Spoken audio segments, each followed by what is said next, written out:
Ayo, welcome into the CHGO White Sox post-game show. The White Sox drop another series. This is the CHGO White Sox post-game show presented by PointsBet. Use promo code CHGO when you sign up to get 2 risk-free bets up to $2,000. Welcome into Studio A of the CHGO studios here in the West Loop of Chicago. I'm Sean Anderson. You can follow me on Twitter at Sean_W_Anderson.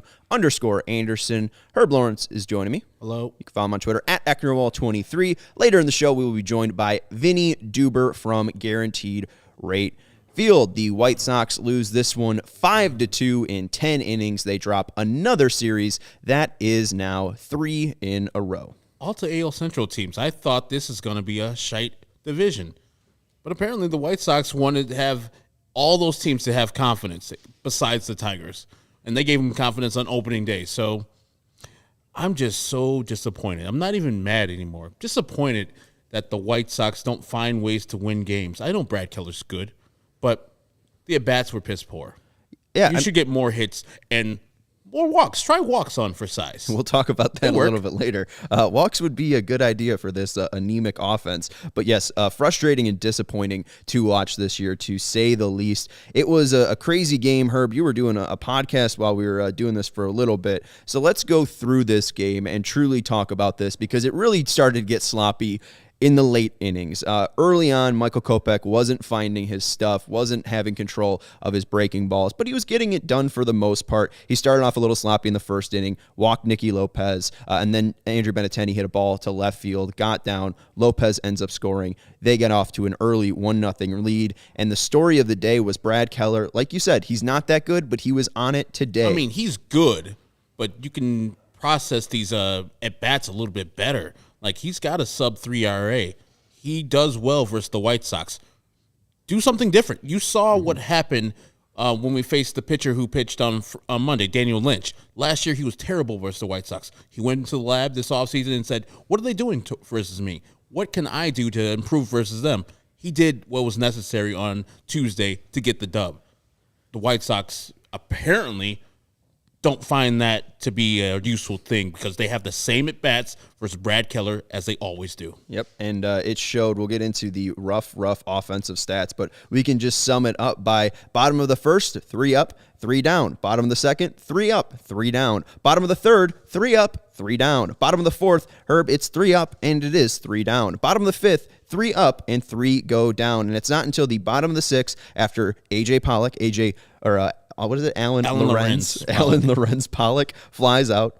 Reese Maguire grounded out to second base. And then in the bottom of the sixth, when you least expect it, the 9-hitter, Leury Garcia, pulls one down the line and makes it 2-1. The Sox get their first run in the bottom of the sixth. The Royals scored in the top of the fifth when Andrew Benintendi hit a sacrifice fly to left field. Cam Gallagher scored. So it was 2-1 after the bottom of the sixth. But Leury getting on the board here, finally showing up this season. And we said it before the game. Leury's the best hitter versus Brad Keller. Whatever he's doing, he needs to show it to his teammates, because he can see him very well. Just to get one run, and that run is provided by one of your worst players offensively. A guy who was batting under 100 going into this game. He's on the interstate now. I think he's 116. So you have a bunch of people on that team, and there's one that's really good. I still think that Andrew Vaughn is an elite hitter. He had some decent at-bats today, too. But all the rest, and it starts at the top. And I'll get more into what Tim did today, but 0 for 4, you're going to have those days, but he's had a lot of those days lately.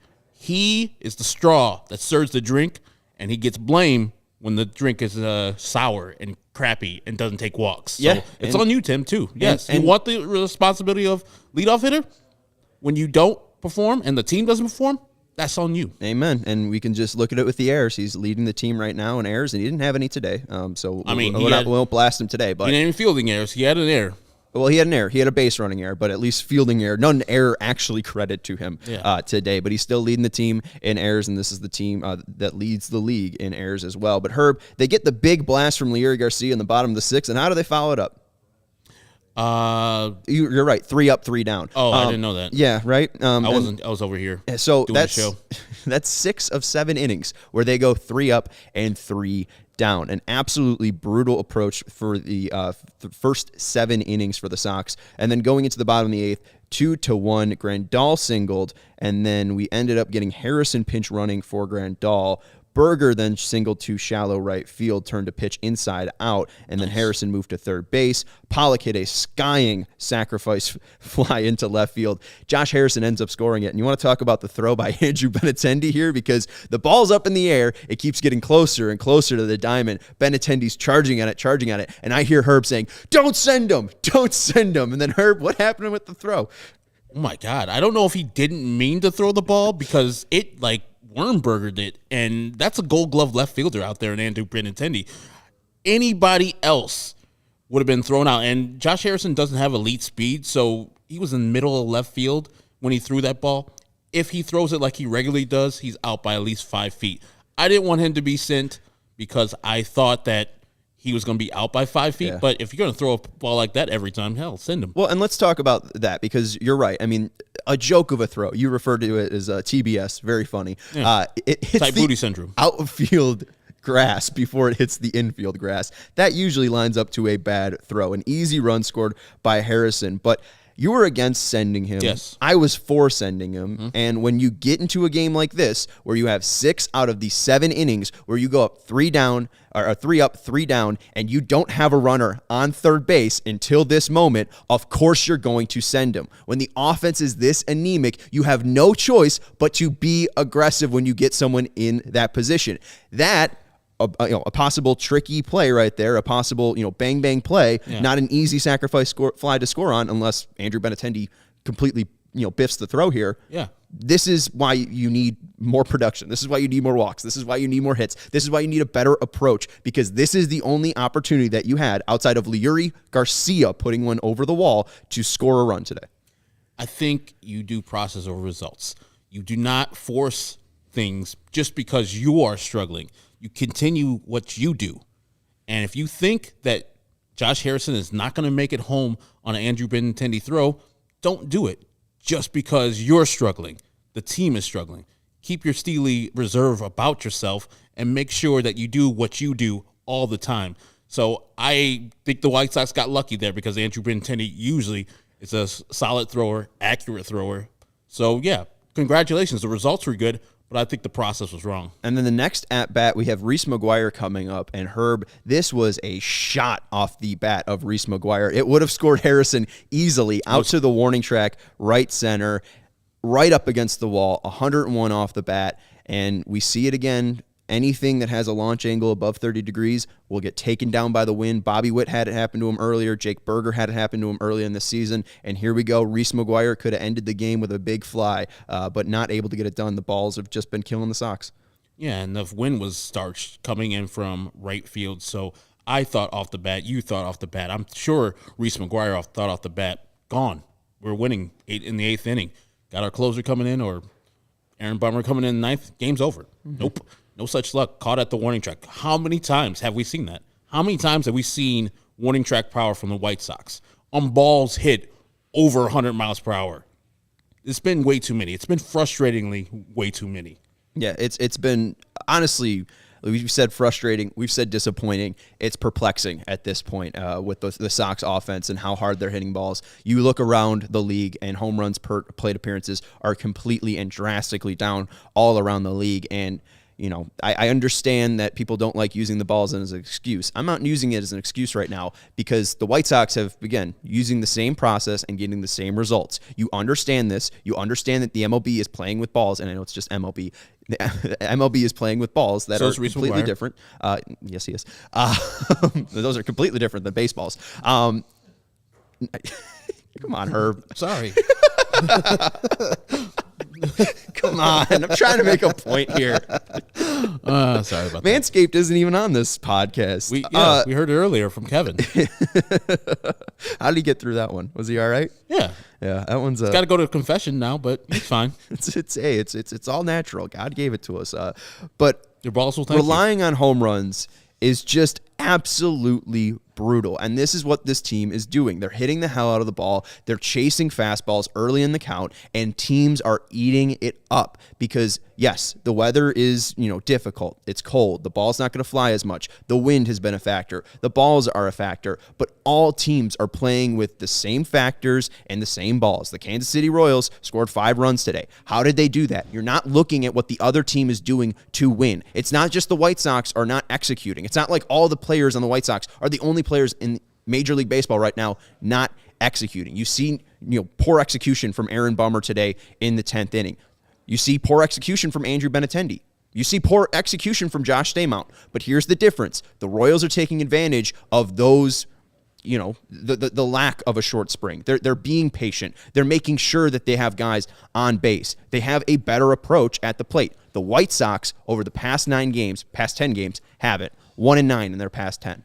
And with the Royals, no matter what you see there, they don't make errors. They've got like 3 on the year. 3. While the White Sox are leading the league with 20. You can say what you want, but it's cold for everyone. It's cold for the Royals. It's cold for the White Sox. I don't need the weather to improve for the White Sox to have good process up at the plate. See ball, hit ball, but also we talked about it. The ball's not going on the plate, out of the ballpark. So we need to change what we're doing temporarily to get some runs in. What are we doing? Hitting balls on the first pitch. That's garbage. We know that we're not going to be driving balls out of the plate. You saw that Reese Maguire hit a ball as hard as you can hit it, and it's a warning track. Bobby Witt hit it harder, and it's still warning track. So let's process a little bit more. Let's allow Brad Keller to throw these pitches over the plate. And if Brad Keller can get 3 sliders over the plate, tip the cap and go back. But you're chasing his pitches, though. You're chasing his pitches and grounding out. You're chasing his pitches and striking out 7 times with only getting 1 walk late in the game. And that was an intentional walk to Andrew Vaughn because that pitcher, Staumont, knew. That was Barlow. That was Barlow. Saw what Andrew Vaughn did yesterday to him. He's like, no, sir, I'm good. I'd rather face that former MVP over there. Well, let's get to that. Top of the 9th, Aaron Bummer comes in. He hits Olivares with a pitch. Then Lopez grounds into a fielder's choice. And then Merrifield gets a double play. So Bummer gets out of the inning. He looked fine there, a little shaky, hit a pitch, but also hit by pitches are up. Aaron Bummer has this crazy slider with a lot of movement. I don't understand how the seams are affecting his breaking balls. I don't want to use that as an excuse, but this guy does have a breaking ball, a slider that moves like crazy. So hit by pitches are going to be something that happens. Now, I'm not trying to excuse his walks, and we'll get to that in the bottom of the 10th inning, or the top of the 10th inning, but so far, through 9 innings, I was fine with the decision that Tony La Russa made to put Aaron Bummer out in the 9th inning. Bottom 9, Anderson grounded out to the shortstop, and this is what we've been waiting to talk about here. Herb, you didn't like the effort by TA on this play. It was piss poor. You saw the replay. He hits a ball to the shortstop. The throw is up the line a little bit. You see him just kind of like putting his head down, jogging to first base, and then he gets his hustle on when he sees that Carlos Santana is off the bag and then tries to avoid him and gets tagged out right before he touches first base. It's important. It's vital. No matter if you're losing, winning, giving 100% is not a thing I should ask for. It's a thing that should be automatic. And you're the leader, Tim. We give you credit when we say the offense is going right. We're going to give you blame right here. That's piss poor. That's garbage. You need to hustle out of the box. And I'm not those guys who are punitive. I'm not a guy say, sit down, Tim Anderson. But tonight, he's got to look himself in the mirror and understand that he didn't give 100%. And know that from here on out, that is expected. 100% every time you're out there running the bases. I don't care. This game and the White Sox right now can't afford garbage like that. Cannot afford it. They're scratching over 2 runs a game. So I don't want Tim to sit down because he's a grown man. But somebody's got to talk to him. Yeah. He's got to talk to himself. Have some accountability. I hope Vinny and them talk to him. I hope he shows up in the media room. And they stick a mic in front of his face. Say, Timmy, what happened? And take accountability. And say, that was on me. I struggled. I didn't give 100%. This that is on me. Not the loss in general, but you're setting the tone. You want to be the leader? This is what leaders do. They make sure that when they fall short, they take the blame and let everybody know that they fail short. Well, and we've seen this a couple times in the chat. Edgar saying we've seen a lot of running to first and guys getting injured, and I think there was another one as well talking about how Eloy gave 100%. Yeah, Abraham Garcia saying Eloy gave 100%. Now he doesn't have tendons. Well, he lunged for the bag. He gave 100%, but he did a dumb thing where you're supposed to hit the front of the bag. He hit the back of the bag. So you can give 100%, but you've been playing baseball for a long time. I played baseball up to high school. I knew that you don't hit the back of the bag. So, yeah, get out of here with that. Well, you're giving 100% is expected. It's not a thing where they get hurt. I don't give a goddamn. Run out the baseball. Run it out. Everyone will have their own opinions on these plays, and I just want to give a voice to the fans that are wondering about the injuries, because that's not my view. I do just want to say, though, because that is something I saw on Twitter, too. Like, do we really want TA busting it down the line when we've seen Luis Robert and Eloy Jimenez hurt? Abso-fucking-lutely. You are 1-9 in your last 10. Tim Anderson doesn't need a day off. You know what Tim Anderson needs to do? He needs to start hitting the damn ball. He needs to start driving in runs. He needs to start scoring runs for the Chicago White Sox. Let's look back at yesterday. How many runs did TA score and the White Sox won? Right? At least over 2. Yeah. So this is a part of being a leader. This is a part of stepping up and doing the damn thing. And you wanting to be the leadoff guy. Yeah, and you can't go onto the radio last year and be like, fuck it, we're the best team in the American League. Tim, you're not. Right? You talk all this shit, and it hasn't been backed up just yet. And I understand. Like, I love TA. He is a fantastic player to watch when everything is on and going. But right now, when you are in just the dumps of a 1-8 stretch, and you're about to lose 1 out of 9,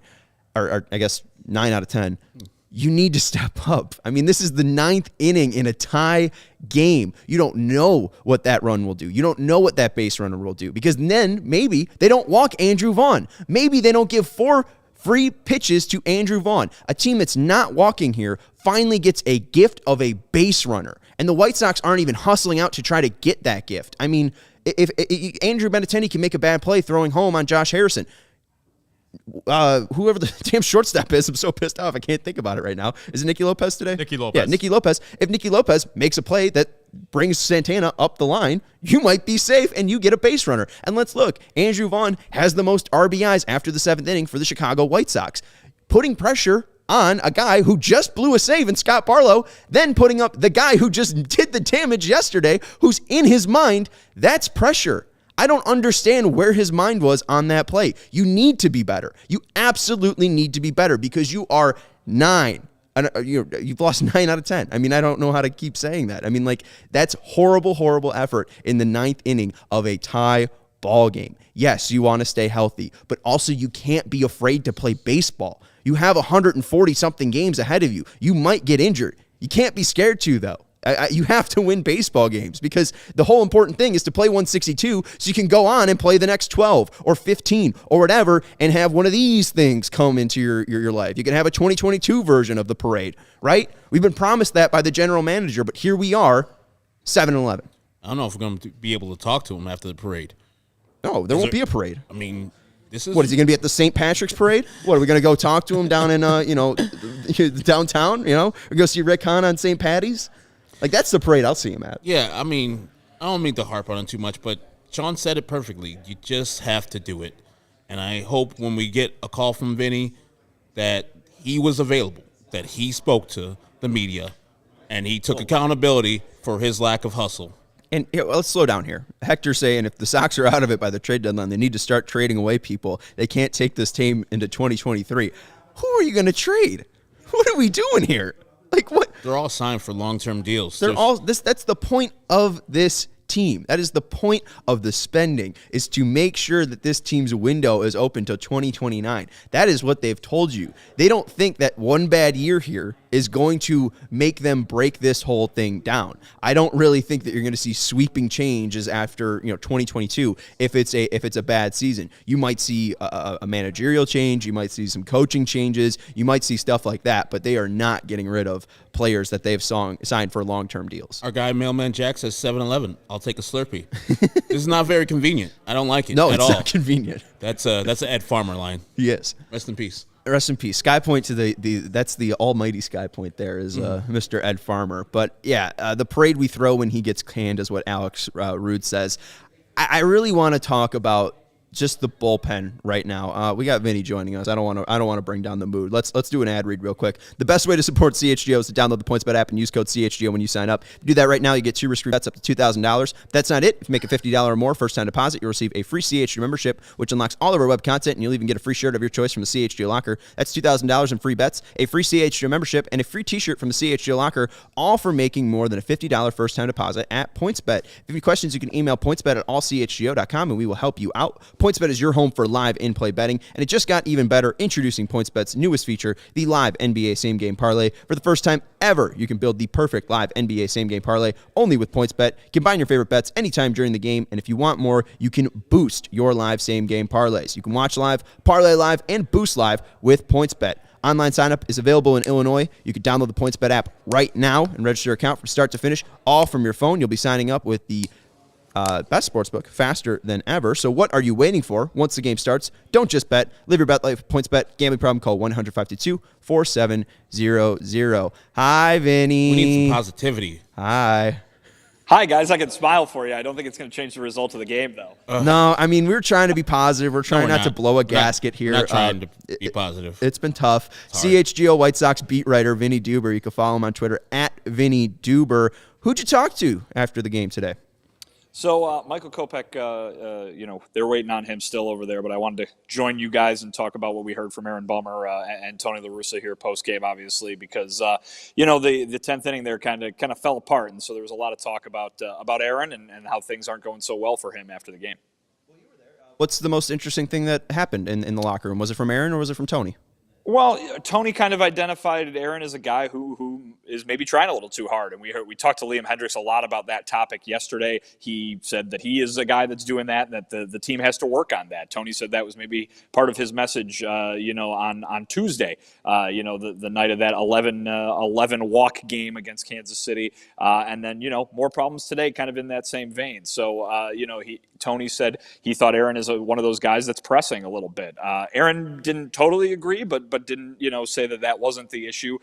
Basically, he said it comes down to he's not doing his job right now. He's not really doing what he wants to be doing out there, which is obvious, of course. But I think that's something that fans always kind of forget sometimes, is that they look at the guy and they go, that guy's bad. He's not doing good right now. Those guys know, and it's bothering them way more than it's bothering you guys. And certainly right now, with the way that the injuries are hitting the White Sox, putting together the bullpen there, and especially in the late innings, is maybe not as easy as it might seem. You've got Liam Hendriks, who was dealing with some back issues, in the last few days. Kendall Graveman threw 2 innings yesterday. Both those guys were saying that they could go today, of course, but it sounded like Tony was saving Liam in case they needed a save. And Graveman, maybe he was shying away from after the 2-inning outing yesterday. Obviously, Joe Kelly on the way back. He'll be at a rehab assignment this weekend in Charlotte. But right now, Aaron Bummer's still part of that late inning group. And I mean, the numbers obviously are what they are. I think I just looked through it, and he's got 1 outing this year in which he hasn't put somebody on base. So, it's the last 2 games, obviously, probably the worst of that. But it's been an issue all year, and he's searching for solutions. Given all the factors, I actually didn't mind Aaron Bummer coming out for a second inning, how he pitched in the 9th inning, the availability of other people today. Ruiz wasn't available because he already pitched earlier in the game. Did Aaron speak about specifically the pitch that got away from Reese Maguire? Was it a miscommunication, or just Reese just botched that one? I don't know. Aaron was not asked about it. Tony was, and didn't really seem to know. Maybe he hasn't talked with those guys yet and didn't really know what the issue was. But yeah, I mean, that obviously was the go-ahead run, and you make life a lot harder on yourself when you don't catch the ball, as the White Sox found out over the last couple week and a half or so. So yeah, it's another one of those plays that you shake your head and it looms so large, right? I mean, we saw how many errors over the last week, and now they get that win yesterday and kind of wipe that bad taste that had been lingering for so long out of their mouths. And then right at the end, I mean, they pitched well enough through 9 innings to be able to win this game today, even when the bats weren't doing anything. and they were fielding the ball and they caught the ball, and then right at the end there, what happens? You get a pass ball, you get a couple walks, and that's how the game gets away from you. So, you look at, they talk about performing well in every facet. You can perform well in probably two and still win a Major League Baseball game, but you can't let more than one of those slip away from you, and that's what happened at the tail end of today's game. And we got Luis Roberts, Gluteus Maximus, saying maybe all the mustaches should be shaved. I just want to get a comment from Mr. Mustache here. Dylan Cease is one of the best Sox pitchers. Andrew Vaughn is one of the best Sox hitters. I think there should just be more mustaches. I mean, we haven't done this scientifically, so to speak, but the two heroes yesterday were wearing them. Today, the culprits, if you want to call them that, the guys who didn't come through, were mustache-less. So, obviously that's a small sample size. But, some more research might need to be done. This one's staying, though, so no worries about that. Good to hear. Tony talking about pressing. Did he talk about any ways to relieve that? I mean, what's a way for these guys to get back to having fun? Because no one's having fun watching the White Sox, and obviously none of the players are having fun going 1-9 in their last 10. How did they get away from pressing? Did he talk about that, Tony? Yeah, I mean, it's a mindset thing, right? And I think that's what we were talking to Liam Hendricks about yesterday when he was like, man, I'm just trying too hard right now. I know the answer. I know how to fix it. I just have to do it. And I think that's basically what Tony's answer was when asked about Bummer or just in general today. He's not thinking of, oh, that guy's trying too hard, I need to take him out of the lineup. I can't pitch him because he's trying too hard. You have to, and those guys have to work through that. And I mean, that I guess is a silver lining to the season being so long, right? Is that you do have the time in order to work through those things. Obviously, the games count as much in April as they do in September, but you want your players right for the majority of the season. And if right now is the time where they've got to figure it out, they've got some time to figure it out. But it is about mindset. And if that's what Tony's seeing from Aaron Bummer or anybody else on this roster, it's on him to kind of, create the conditions for them to relax. And that's basically what he said, is that they've got, they got to take a deep breath and kind of remember, to borrow from the Lion King, remember who they are kind of thing. And we'll see if that's the solution that Aaron Bummer's searching for. Did Tony speak to the media about Tim Anderson's lack of hustle there in the ninth inning, where it looked like the ball was thrown up the line and he was jogging out of the box and then eventually started to hustle? Tony said he did not see a lack of hustle from Tim Anderson on that play. That was the answer he gave. So there you go. Was it that short? It was not. Okay. He said something to the effect of, let me see if I can remember. I don't want to misquote him, obviously, but he said something to the effect of he believed that Tim was running as hard as he thought he was able to run. It was kind of oddly phrased. So, again, I don't want to misquote him. That seems to be my recollection. If there's interest, I can tweet it out later. But that seemed to be that, yeah. I think people would definitely be interested in that quote, and it makes sense that you don't want to misquote him. So, makes sense. Did he talk about an injury at all? I mean, why wouldn't Tim be running 100%? I mean, right. That's kind of what I gathered from that phrasing of that. But, again, he when he said I didn't see a lack of hustle or he didn't see any sort of, I think loafing it was something that somebody on Twitter used.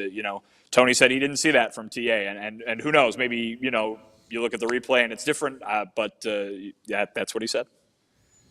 I mean, I'm not going to talk to you about it because you didn't say it, but yeah, I'm just disappointed in Tony's answer. I mean, he maybe has a different view than I did, and I saw some lack of hustle there, and I'm very disappointed in what Tim does there because he's the leader, and that filters down the rest of the club. It's not, your thing, Vinny, but I don't know if Tony spoke to them about, like, I've been through the wars, I've been through the battles, this shall pass. Is there anything that he said that's like, hey, this team will be fine in this postgame, or was he kind of worried, like, there's some urgency yesterday to win that game.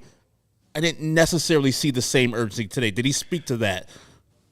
Well, I think what you got to remember, one thing that he did say, and I don't know if this directly answers your question, but one thing he did say that I thought was very, important was that, the first three questions were about Aaron Bummer. And what he said was, well, there was, a lot that happened in the game before, other than just how Aaron pitched. And I think, whenever someone talks about one specific play, like you just brought up with TA, I always point to that kind of explanation, right? I mean, they need to hit Brad Keller better. That's what needed to happen today. It's not that there was one play that someone needed to run harder, or there was one inning where it all got away from Aaron Bummer. They faced Brad Keller for 7 innings and only got a few hits off of him, and that's really what the reason they lost today was that. Now, obviously, we can talk about all this other stuff, and it does apply in the big picture, but you got to look at a 9-inning, or in this case, a 10-inning baseball game for what it is. And if the offense would have done what they did yesterday when they scored 7 runs for the second time, for only the second time this season, a little bit more against Brad Keller today, you're talking about a different kind of ball game. Yeah, and the real Matt Latos is asking, did Sean forget to take a shot of Malort during the pregame today? I did. They just stink. It's not on me. I did my job. They didn't do theirs today. Let's go into I want to get your thoughts just on some weird baseball plays. What'd you think about Andrew Benintendi's throw home on the Josh Harrison sacrifice fly here? It wasn't good, was it? No, it wasn't. It wasn't good, and I'll give him the benefit of the doubt that it was raining all game and that maybe the ball slipped on him when he threw. But yeah, watching it from the press box, we had the same reaction as you did, I'm sure, which was not close at home plate. Herb, when the ball was in the air, Herb was like, "Don't go, don't go, don't go," and then the throw happened. Shallow. And I'm like, "Yeah, it was shallow." You're right, yeah. And I'm like, "What's the Gold Glover too?" Once the throw happened, I'm like, I'm glad he went. What was the wind like today? You mentioned the rain. We saw Bobby Witt blast a ball to the warning track in left center field. We saw not Jake Berger, but Reese Maguire blast one to right center that didn't get out. What was the wind like, and was it surprising that some of those balls didn't go out in person? I'll give the benefit of the doubt and say that the weather was awful. I mean, it was really cold. It was really wet. I think it rained a little bit most of the whole game. And then, when we were down there pregame, the wind was blowing, and it was part of what was making it so chilly down there. So certainly the weather was bad, and it was not good conditions to hit in at all. And you always hear the weather warms up, the bats usually warm up with it. They're pointing to days like today when it is just a miserable experience to play to have to hit. That being said, though, we've been kind of seeing that all year, right? A lot of warning track power all year from both the White Sox and the teams they've been playing. So the White Sox have not, as it has been oft pointed out on social media, had a very favorable weather schedule so far to start the season, and they've had to deal with these conditions on pretty much a daily basis so far. And maybe that has something to do with it, but obviously, there's a lot of talk about what's going on across the league as well, and some of the power numbers that you're seeing. So, the weather was bad, but maybe a bit of a trend, independent of that weather too. And I talk about him when he does poorly, and I give him crap, but I gotta give credit. Leury Garcia coming through once again against Brad Keller. It was a stroke of genius by Tony La Russa to put him in the lineup. He's the best hitter versus Brad Keller in the White Sox lineup. Tony, speak about his Leury Garcia coming through in that 6th inning with a big-time home run. Yeah, I mean, listen, they needed offense, and he was the only one that gave it to him for a little bit there.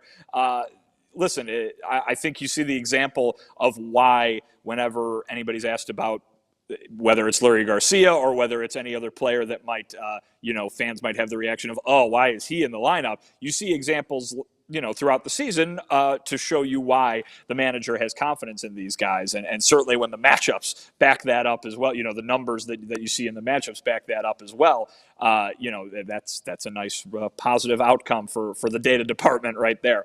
But, you understand when you see moments like that why these players continue to get the opportunities, because they have the confidence of their manager, of their coaching staff, and of the organization in general. So Leury Garcia is here for a reason, guys, and it's not really to hit home runs, but that's what he did today, and he showed that he obviously is a contributor, like the White Sox keep saying he is.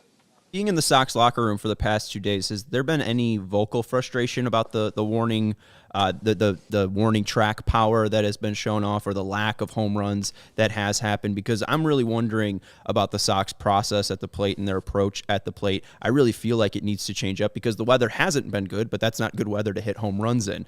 You see that the baseball is affecting the flight of the ball and the home run levels all around Major League Baseball this year, but it really doesn't feel like the White Sox are seeing that data and then trying to implement it into their batting approach. And I think we saw that with Brad Keller today. You see 87 pitches through 7 innings, 6 of his frames are 3 up, 3 down.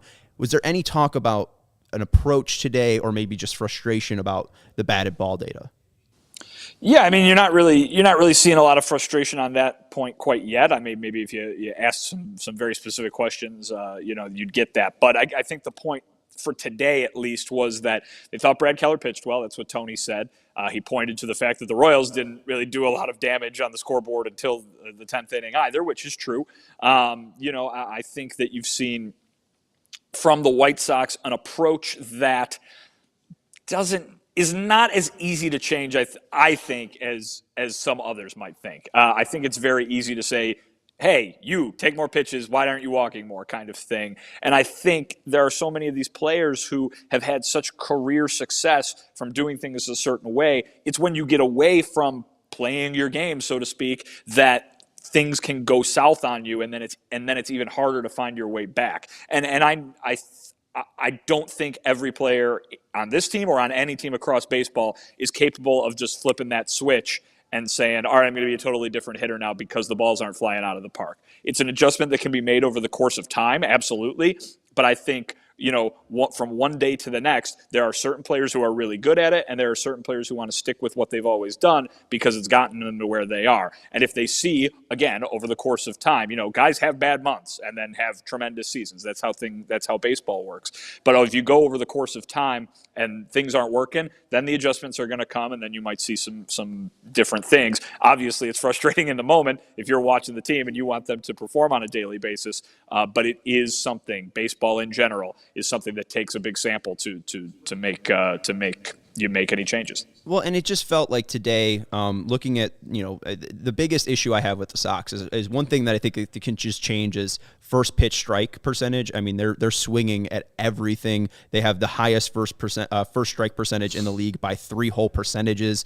They're above the league average by about 8% here. So I just wonder, can we just take the first pitch? Is that big of an ideological change here? I guess it's just small changes that I would like to see implemented. But you're right. It is a long season still, and I understand that Tim Anderson isn't going to hit like this every single month. Jose Brady's not going to hit like this every single month. We know Yasmani Grandal had a really bad April and May last year, and then turned it on late into the season. They still don't have Yohan Moncada, so things can turn around. Same with Eloy Jimenez and Luis Robert. A lot of names not clicking right now, so there's definitely ways where you can turn this regression up to progression. One of those ways would be getting guys healthy. Joe Kelly and Moncada start their rehab assignments on Friday. Is there been any talk about expectations or length of those stays? That was a question that one of our viewers had a little bit earlier. Yeah, I think Tony said the other day that Joe Kelly would be no fewer than 3 outings, and you probably aren't going to see him go 2 days in a row at all during this. So if that's the number of days, if you can add those together for the number of days. When it comes to Moncada, he said, Tony said today that he was talking to Moncada, that Moncada looks great working out. And he said, if you can get it done in 15 at-bats, great. And if you need 25, then that's how long you need to stay down there for. It's just kind of a thing where they can feel comfortable. He said you don't want to have a player go down there and they're so itching to come back up that they cut things shorter than it should be in terms of getting comfortable. They come up here, they struggle, and they have to go through that all over again.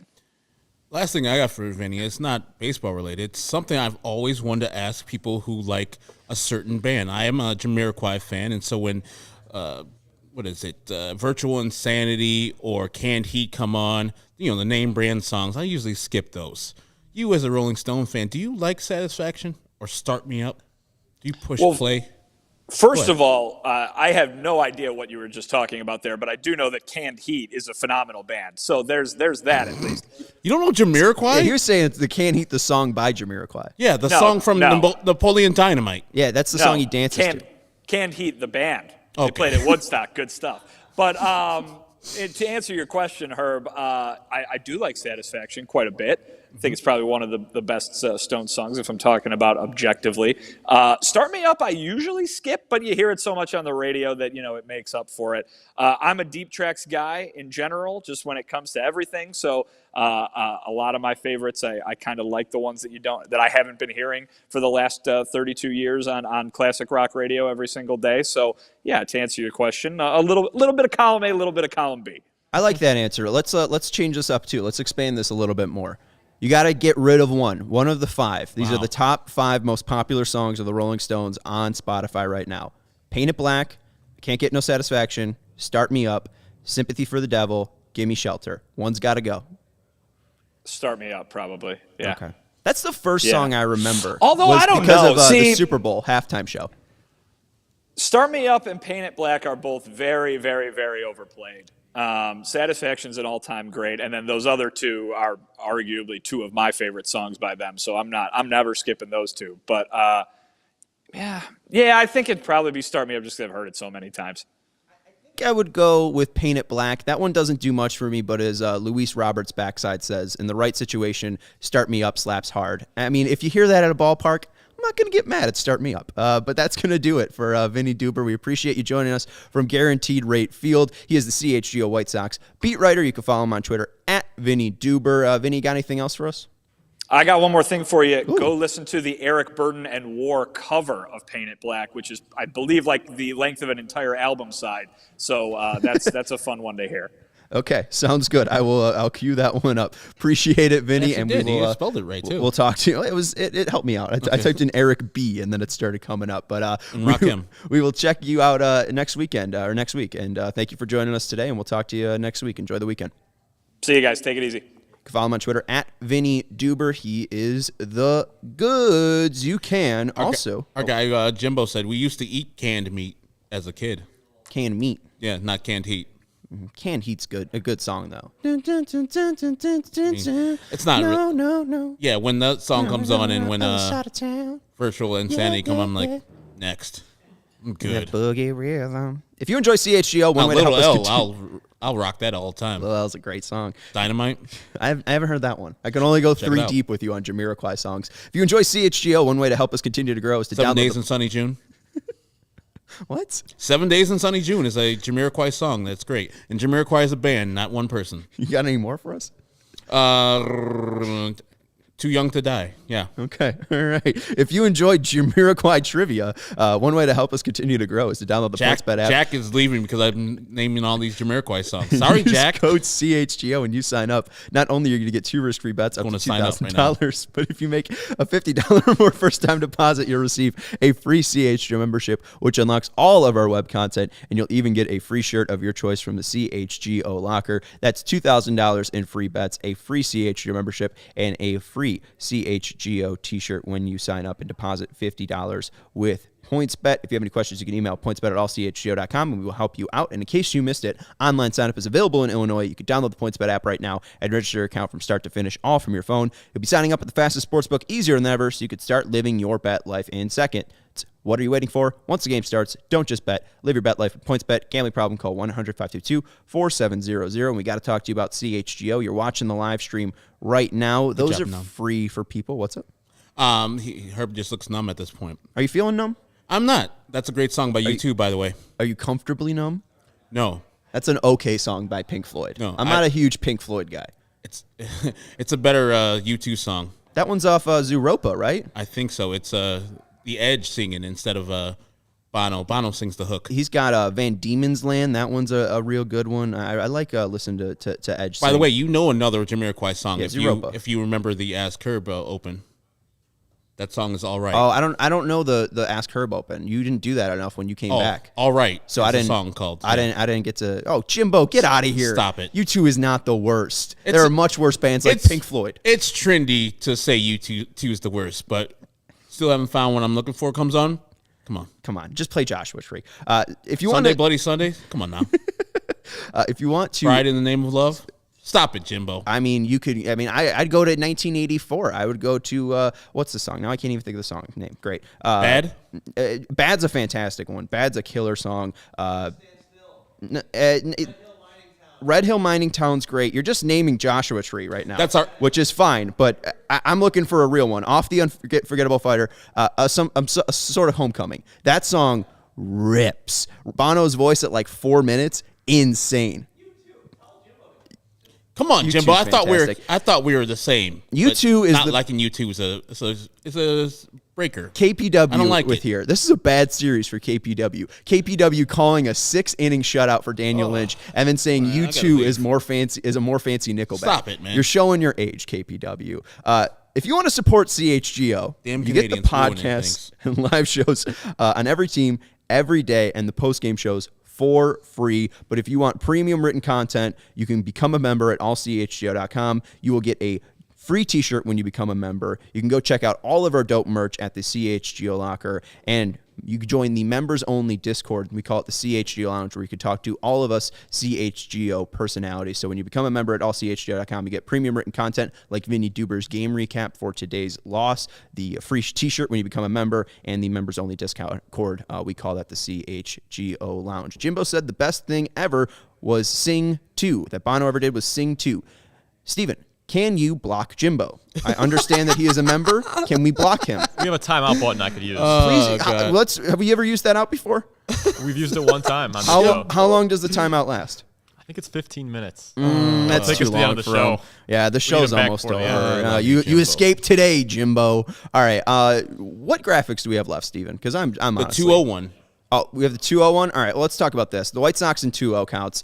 This has been absolutely brutal, and somebody talked about aggression for the Sox, and I think that it was one of the commenters with a black and white profile picture just talked about the White Sox being aggressive in the count, and let's talk about that. We already talked about their first strike percentage. It is the highest in the league, 37.2%. The next team is 34.4%, and that aggression is killing the White Sox. We talked about this with Daniel Lynch. Daniel Lynch stayed on the outside of the plate, staying away from the White Sox power, and then he also put it down and away, his slider, staying away from the White Sox bat. That is what pitchers have been doing because the White Sox are not putting those pitchers in danger. They are not putting the pressure on these pitchers. You look at the 3-0 counts across the major leagues. The White Sox are now at the bottom with 19 seen. It hasn't been updated after the game, but with one team seeing only one walk and the other one seeing 8, I do think now that the White Sox have less 3-0 counts than the Royals. They were both tied for 19 going into this game. And then 2-0 counts. 2-0 counts,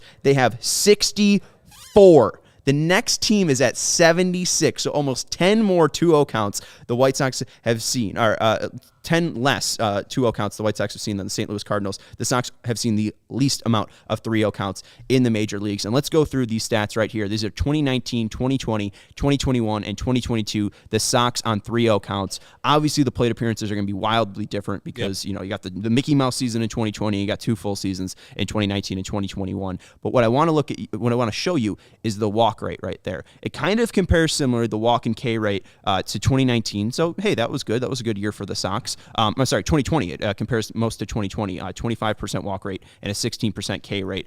Compares closely to the Sox, but you're not getting enough counts to even draw those walks. The White Sox have drawn the least amount of walks in baseball this year with 38 now after Andrew Vaughn was gifted one. And the biggest number that you need to look out here is ISO. So that is slugging percentage minus batting average, and you could see it's .083.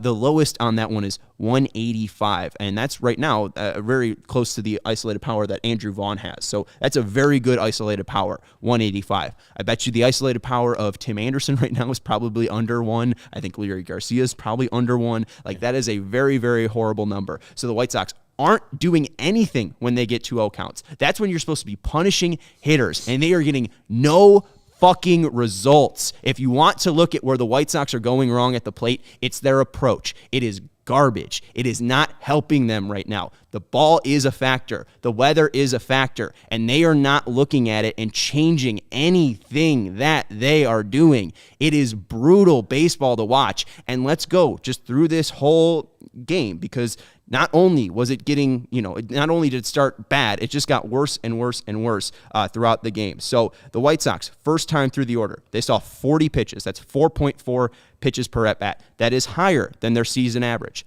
Sox, second time through the order, 32 pitches, 3.5 pitches per at-bat. And then Sox, third time through the order, this was only through, I think, 4 hitters that I had this, 13 pitches, 3.25 pitches per at-bat. They are getting more and more aggressive, and they are pressing more and more as the game gets later and later. And it is a bad and ugly trait. You need composure to win in baseball. You need composure to go the first inning to the 9th inning to win the damn game. The White Sox have not been composed this entire season. They don't have an approach, and they are pressing. Tony La Russa is telling you this. All the players are telling you this, and there needs to be something that these White Sox players can do to have more fun. Winning does that, and I thought that this win yesterday would have gotten them off this horrible, horrible trend.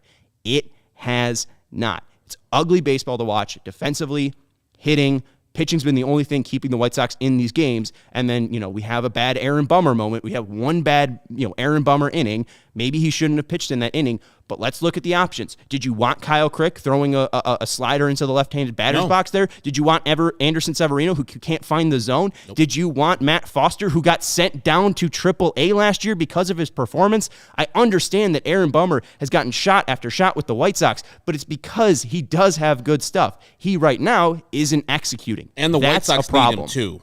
They need Aaron Bummer to be good. They don't need any of the rest of those guys to be good for the White Sox to be successful. And you just spoke about the White Sox are making the game easy for their opponents. If you're going to be swinging on first pitch where the ball's not going out of the ballpark, cool. We'll pick the ball up and throw it to first base because we're not making errors as the Kansas City Royals. No. Cool. Please put the ball in place and swing at pitches that are early. And if you're on 2-0, not driving the ball deep and not having power, hitting doubles, then there's no risk there to put the ball just over the plate. And the White Sox don't want to walk, apparently. And the pitchers are saying, okay, cool. Right. Here's a ball. Okay. You're cool. Here's what we'll do. Here's what we'll do. We'll not throw the ball in the middle of the plate, and you won't do anything. Let's go look at where Brad Keller was throwing his pitches today, because what you won't see is anything in the middle of the plate. He stayed outside, he stayed low, he stayed inside, he stayed high. He did not go into the middle of the plate, and that's how he got through that White Sox order so damn easy. Aaron Bummer has not been bad for 3 years. That is such a ridiculous take. That's ridiculous. It's not Bummer's fault that the team only scored 2 runs. That is true. It is Bummer's fault that he walked Andrew Benintendi on 5 pitches. It's his fault that his slider isn't working. He is not executing right now. He has not been bad. That's a brutal meatball take.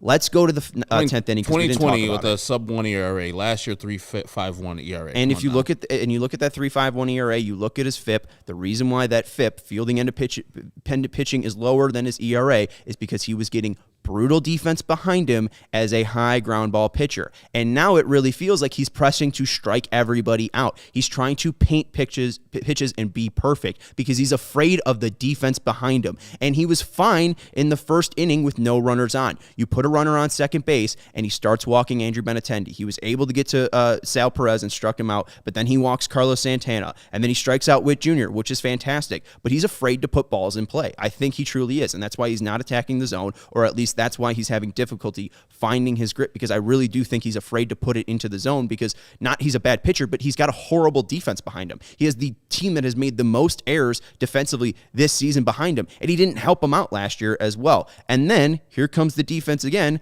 Is it really, Aaron Bummer's mistake that Reese Maguire didn't catch this ball and Whit Merrifield scores on the pass ball? No. I don't really think so. The White Sox still would have lost 3-2 if Kyle Isbell doesn't hit that single to make it 5-2. Is this Aaron Bummer's fault? I really don't think so. No. You look back at the Byron Buxton at bat, that's his fault. He couldn't get the slider near the plate. That's his fault. And then Byron Buxton, who kills fastballs, sitting on a fastball, took it the opposite field. Bummer needs to be better. Bummer needs to execute better. Bummer needs to stop being so afraid of his defense behind him. I understand why he would be, but that's the reason the White Sox lost the game, is because of execution. I don't think he's a bad pitcher. Nope. I would say Matt Foster might be a bad pitcher. I would say Andrew Severino might be a bad pitcher. They're definitely at least inexperienced.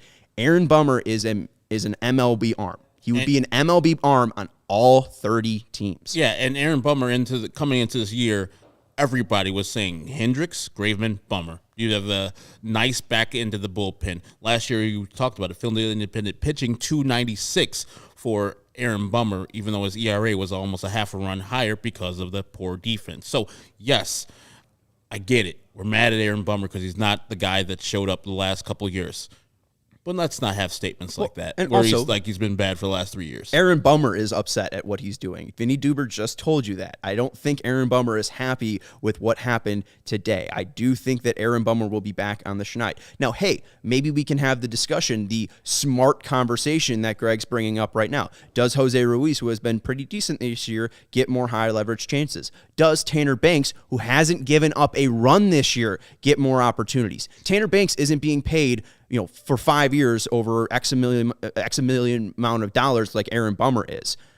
That's the reason he's not in the game in late innings. It's the socio-political bullshit of baseball that these guys need to be used in certain roles, right? But Tanner Banks right now is performing. They do have a left-hander that is performing. He's been fantastic so far for the White Sox. He's been hitting his location. His stuff isn't nasty like Aaron Bummer, but he's loading up the strike zone with strikes, and he's making sure that the ball are in position where guys aren't able to hit. And this is what we've seen throughout the MLB today. Let's go to the pitching lines. We didn't really talk about Michael Kopech yet today. We've been talking about the poor performances offensively. We've been talking about Bummer's mistakes.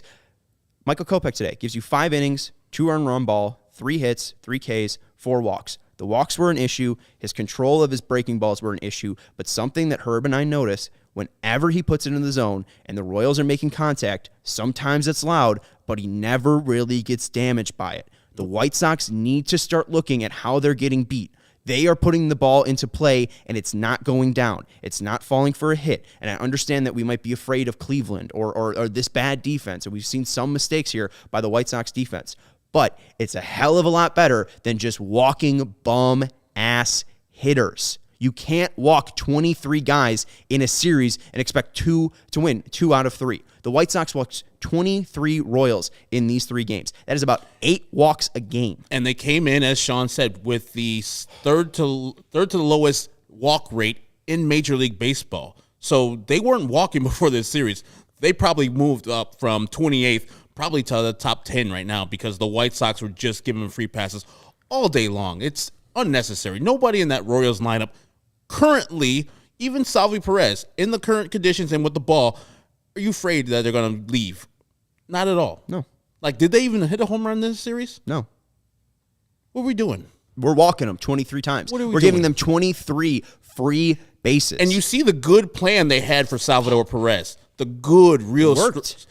Don't pitch him anything really in the zone. He's going to help you out. He's going to strike. Yeah, Sean is real fired up. I like Sean pissed off. I don't even want the White Sox to win anymore. I just like your let's not say pissed that. off.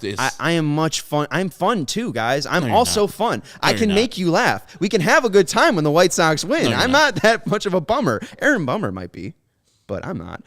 There he did, Leonard. Leonard was asking, have we worn out the Aaron Bummer jokes yet? You just did it. Oh, yeah. Good job. Thank you, everybody. Appreciate it. Am I missing anything else? We talked about the 10th inning. We could talk about the Angels series. It's a wraparound series Friday through Monday. Duh. Well, let's. I'm real good. I think I did have more Kopeck stats. Do I have any more Kopeck stats, Steven? Okay, let's go to the final Kopeck stats and let's get to the pitching matchup. I say he wasn't good today. No, so these are his release points game by game. So this is the Detroit game. And as you could see, he really had a rough outing. This was his first outing. As you could see, those dots really aren't together, right? What you really want to look for with release points is them being consistent, them being able to be repeatable, especially with Kopeck being so big. He does have some really difficult mechanics. And something that he did look today more comfortable was pitching out of the stretch. You simplify the mechanics. I thought he looked better pitching out of the stretch. Let's go to, we can skip the other 2 starts, and let's just go to today's start. So you can see it's all over the place, and especially you want to look at those sliders really low out of that cluster. You see the curve balls higher up. You see the fastball over to the right.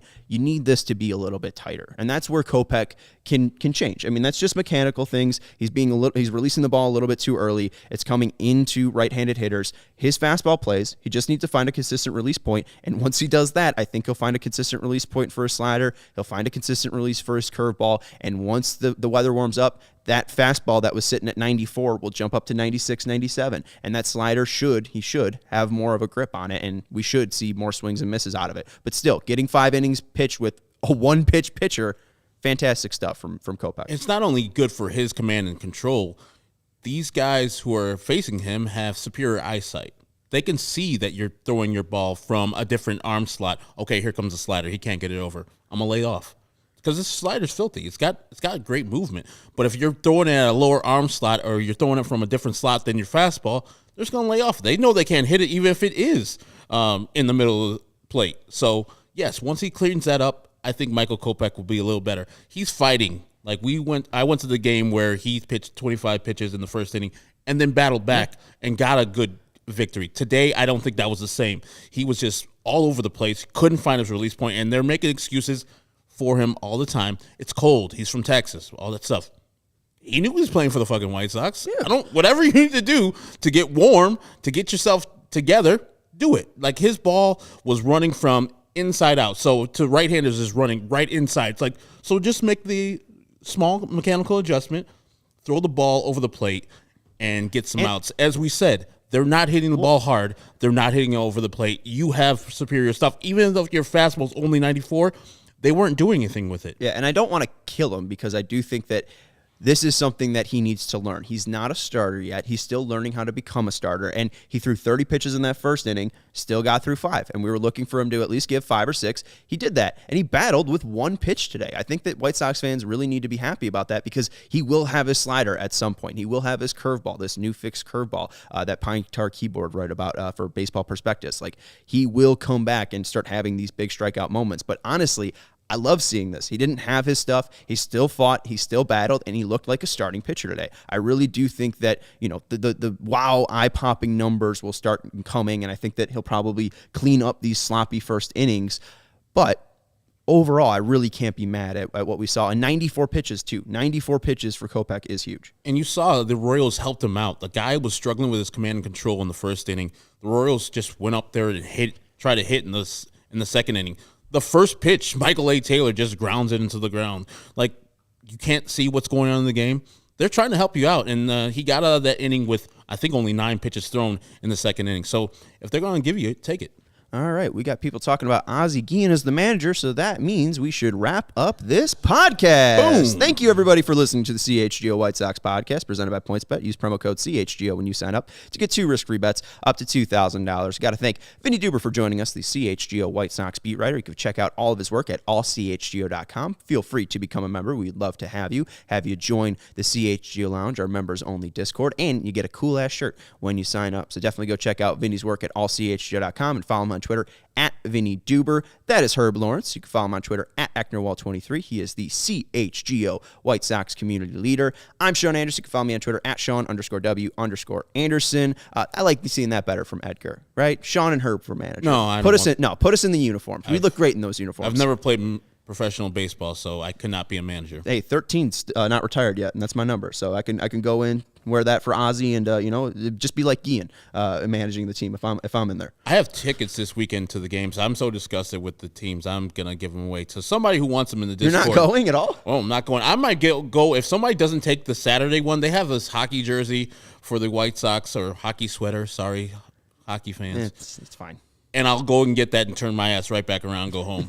Because I would want to go and see Mike Trout and Ohtani, but also, no. You get one hell of a pitching matchup tomorrow, Lucas Giolito versus Noah Syndergaard. That should be a fantastic series. It's a 4-game series. We will next join you on Sunday for the pregame show. We'll have a Sunday pregame show for the Angels game. We'll have a Monday pregame show for the Angels game. We'll also have a postgame show for both of those games as well. Lucas Giolito versus Noah Syndergaard is the matchup tomorrow. The Sox need to stopper. Lucas Giolito has been fantastic, so we will see how he performs tomorrow for the Sox. All 4, Sean?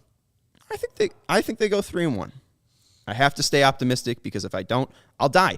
Rustic Cole, everything is going to be okay. Maybe not soon, but eventually. We're all going to die, but, we all will die at one point. So before you do, make sure you listen to the 1979 album by Fleetwood Mac, Tusk, and we will see you next week. Go Sox.